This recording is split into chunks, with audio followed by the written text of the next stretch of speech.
Le procès en appel de Hissène Habré s'est ouvert ce lundi à Dakar en son absence. Hissène Habré a été déjà condamné pour crimes de guerre, crimes contre l'humanité. Il a été aussi condamné en juillet dernier à payer jusqu'à 20 millions de francs CFA à chacune de ses victimes. Les avocats de l'ex-président cadien justifient leur recours par des violations des droits de la défense et des erreurs de la procédure.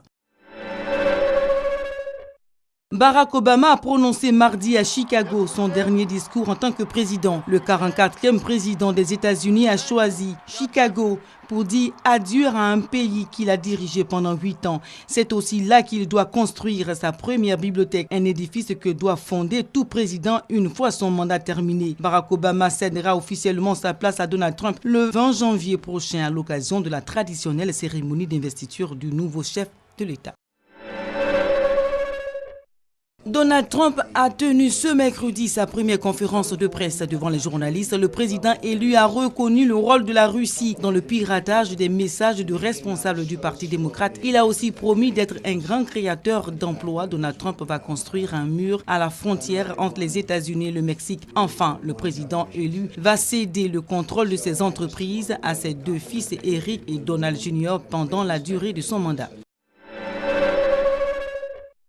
La primaire de gauche s'est ouverte ce jeudi avec le premier des 3 débats télévisés. Pour ce grand oral, les 7 candidats ont planché sur les questions économiques, sociales, régaliennes et sur la laïcité. Des divergences de points de vue ont été notées entre eux, mais les candidats sont restés réservés. Le but, donner une bonne image de la gauche. Ce premier débat n'a pas fait bouger les lignes. Arnaud Montebourg, Benoît Hamon, Manuel Valls restent les favoris selon les observateurs.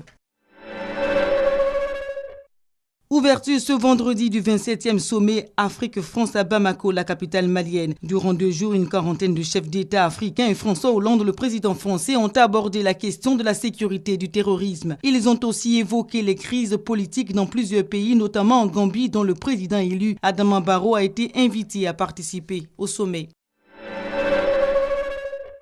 La Coupe d'Afrique des Nations CAN 2017 s'est ouverte ce samedi avec le match entre le Gabon, pays organisateur, et la Guinée-Bissau qui participe pour la première fois à la phase finale du tournoi. Une rencontre soldée par un nul, un but partout. Après le nul entre ces 2 pays, les Burkinabés et les Camerounais se neutralisent à leur tour, un but partout. Adama Barrow est à Dakar depuis ce dimanche à la demande d'Ellen Johnson-Sirleaf, présidente du Libéria et présidente en exercice de la CEDEAO. Une demande faite à Macky Sall, le président sénégalais, en marge du sommet Afrique-France tenu à Bamako au Mali. Le président élu gambien Adama Barrow, auquel Yaya Jammeh, président sortant, refuse de céder le pouvoir, sera investi le 19 janvier. Nul ne sait pour l'heure si Adama Barrow sera investi à Dakar au Sénégal ou à Banjul en Gambie.